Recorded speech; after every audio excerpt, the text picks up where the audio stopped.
Wow. It's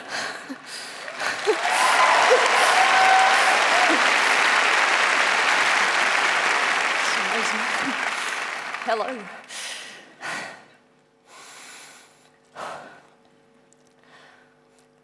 We all know that going to the dentist and public speaking are two of our biggest fears.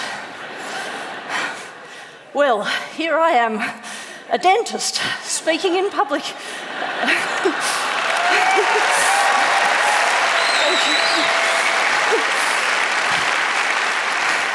All about fear. Over the last 20 years, I've seen thousands of anxious and phobic patients. Going to the dentist isn't on the fun list for anyone, but I believe we can change this. I want to transform the dental experience for everyone. And this is really important because of the central roles our mouths play in our lives. When we smile, we show our confidence, joy, and beauty. Our mouths are how we express ourselves, how we access the nutrients we need to live well. Our mouths play a huge role in our general health. Did you know tooth loss is linked with memory loss? Think about how you feel when you taste delicious flavours, crunch into something fresh with ease, or when you kiss another mouth. Our mouth is one of our most intimate areas. The tongue, lips, and fingertips are the most sensitive parts of the body to touch. Look at how much space they take up in the brain. It's true. When we take our sensitive mouths to a dentist, we become really vulnerable, just to allow it to happen. The dentist has the knowledge. Often we can't see problems or what's being done. We can't really move or speak. And we lose more control when we're numb. If dentistry is hard enough for the average person, just imagine what it might be like for someone who's already had their trust broken and their agency taken away. For survivors of trauma, feeling helpless again is a trigger for memories to flood back. The body holds its own memory of trauma, and the dental environment is full of triggers for memories because of the parallels it has with particular kinds of trauma, and especially the power imbalance. As an example, imagine you've been sexually abused and you're at the dentist. You're back in the same position as the abuse, lying under a trusted authority figure who's looking down at you. They're so close, you can smell their breath, and their body keeps touching yours, invading your personal space. You can't move or speak. Your jaw's tired from being held open, and your mouth is full of fingers and instruments. The smell of latex gloves might remind you of condoms. You feel totally at their mercy, wondering what's going to happen next. Roughly 1 in 3 women and 1 in 6 men have been sexually assaulted by the age of 18 globally. This is a huge reason people struggle and avoid dentists. And it's hidden.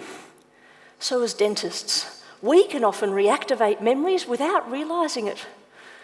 Survivors stay isolated by their shame and guilt. They blame themselves for neglecting their mouths. Let me tell you about a patient of mine, Anna. We met 8 years ago when I was working in a country town. She was a single mum in her mid-40s and hadn't seen a dentist for a really long time.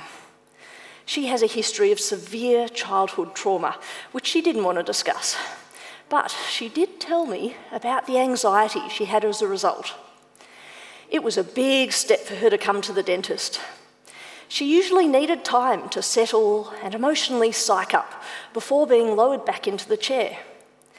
Anna appreciated my explanations of treatment options and the time I spent just listening and answering her questions. She said she'd never felt this heard or included in her care before, and talked about previous experiences where she felt like the real reason everyone was there was to fix her teeth and get paid. Even though Anna's highly intelligent, her PTSD, anxiety and depression meant she couldn't work. We agreed on a plan and staged treatment to suit her finances. She knew what she should be doing, but Anna's actual ability to look after herself cycled with her emotional state. When she was feeling bad about herself, brushing and flossing went out the window. Sugary comfort eating, grinding and clenching took over. She'd come in to see me guilty about what she called her bad and lazy behaviour and the state of her mouth.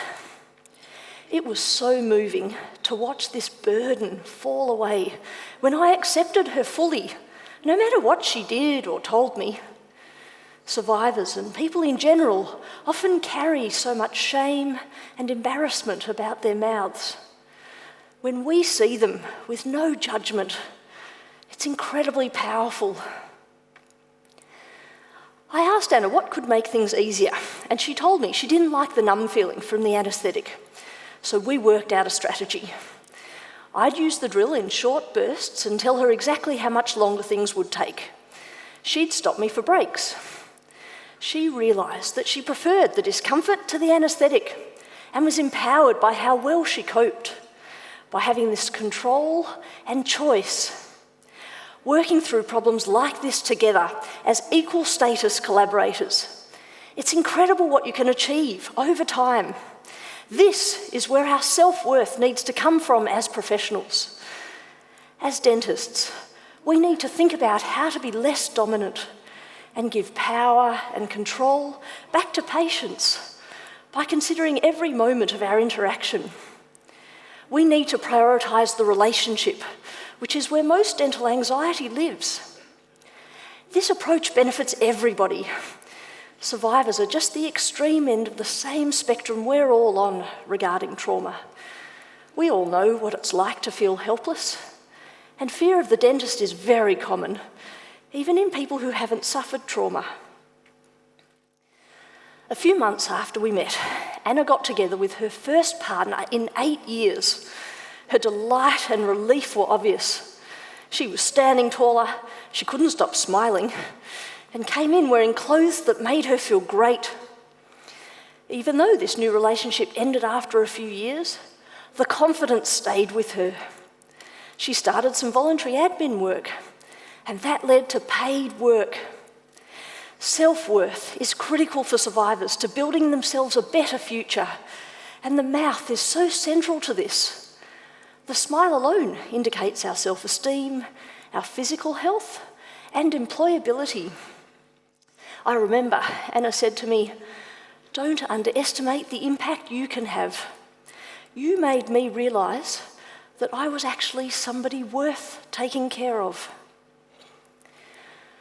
Working with trauma survivors, I found that we can only become aware of the issues trauma creates when we're open emotionally to our patients. It's only when you give people space and time and really listen with compassion that patients feel comfortable opening up. They tell you their fears and hopes and other vital information. Often, people cry as they open up, so we need to be comfortable with emotions as dentists. This deeper connection leads to a much better quality of care. Of course, the dental system isn't set up for dealing with trauma at the moment. Survivors need funding, and we're not reimbursed for spending the extra time it takes. I've had to learn how to set boundaries with patients to avoid burning out myself. But even so, we can make a big difference now with simple shifts in our mindset. As patients, we can speak up about how to make things easier. And as dentists, we can encourage this with humility. In other areas of medicine, working in a compassionate way has been shown to produce incredible results, with lower rates of recurrence of cancer, faster wound healing, and shorter hospital stays. For doctors, it leads to less burnout and a much more reciprocal relationship with patients. As dentists, we're used to seeing anxious patients, but we haven't got a framework to help us recognise trauma survivors or to be sensitive to their particular issues, and this is a massive problem. In a Victorian survey of adult survivors of sexual assault, 63% had put off urgent dental treatment, often until the pain became too bad. We need to revolutionise dentistry.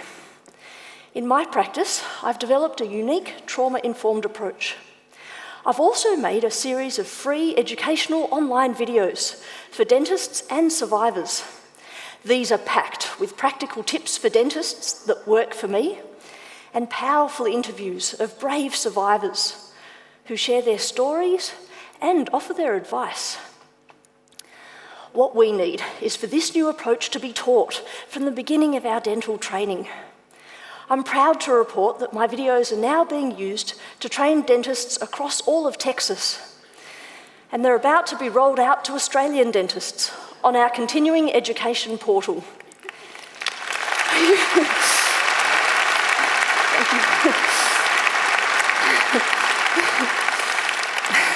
Thank you so much. This is just the beginning of a new conversation. With this approach, I believe we can move going to the dentist out of our list of top fears and turn it into an empowering, wonderful, and health-giving experience for everyone. Thank you. Thank you.